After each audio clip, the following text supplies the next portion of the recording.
खबर देहरादून से, जहां पर बड़ा प्रशासनिक उलटफेर किया गया है। आपको बता दें कि प्रदेश में 43 आईएएस अधिकारियों के विभागों में फेरबदल करते हुए नीतीश कुमार झा निदेशक को पंचायती राज के पद से हटा दिया गया है।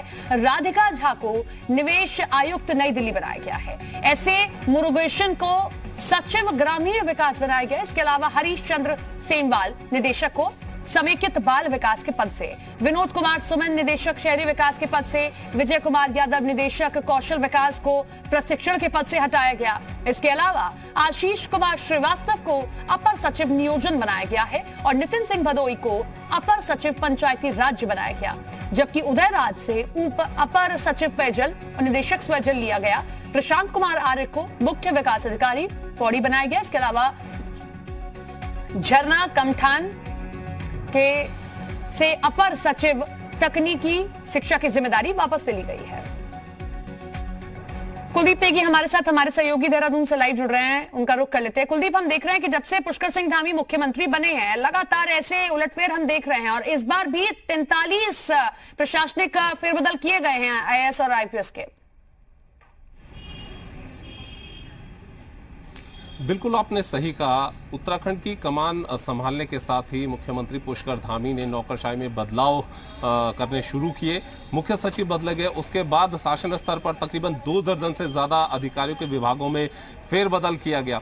अक्सर उन अधिकारियों के विभागों में फेरबदल को लेकर जो चर्चाओं में रहते थे, बदलाव किया गया जो कि एक ही विभाग में पिछले 2-3 सालों से जमे हुए थे और जिनको लेकर लगातार जो राज्य की नौकरशाही में या फिर राजनीतिक गलियारों में सुगबुगाहट रहती थी, चर्चाएं रहती थी, उनके तबादले किए गए।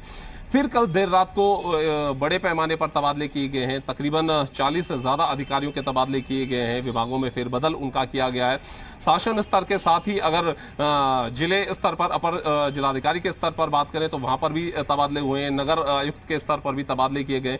तो तबादलों की जो ये फेरिस्त है, तकरीबन लगातार आपको जो तस्वीर देखने को मिल रही है उत्तराखंड की, पूरा फोकस सरकार का अधिकारियों के तबादलों पर है और इसके जरिए कोशिश की जा रही है एक मैसेज देने की प्रदेश की जनता में। लेकिन सवाल ये उठता है कि अब जब चुनाव में बहुत ज्यादा वक्त नहीं रह गया है, ऐसे में जो तबादले होंगे उन तबादलों से क्या कामकाज प्रभावित नहीं होगा? क्योंकि कोई भी अधिकारी अगर दूसरे विभाग में जाता है तो उसे समझने में वक्त लगता है और जिस तरीके से लगातार तबादलों की बाढ़ सी आ रही है, देखने को मिल रहे हैं, शासन स्तर पर बड़े पैमाने पर तबादले किए जा रहे हैं, तो ऐसे में ये भी सवाल उठना लाजमी है कि जिस वक्त काम को गति दी जानी चाहिए उस वक्त लगातार ये तबादले हो रहे हैं, तो इससे काम क्या प्रभावित नहीं होगा? हालांकि सरकार के स्तर से देखा जाए तो उनका सीधे तौर पे कहना है कि बदलाव अधिकारी के स्तर पे जरूरी होते हैं और कभी कभी जो अधिकारी लंबे समय से एक विभाग में रहते हैं तो ऐसे में उनके विभागों को बदलना होता है ताकि काम में और तेजी इसमें आए। जी बिल्कुल,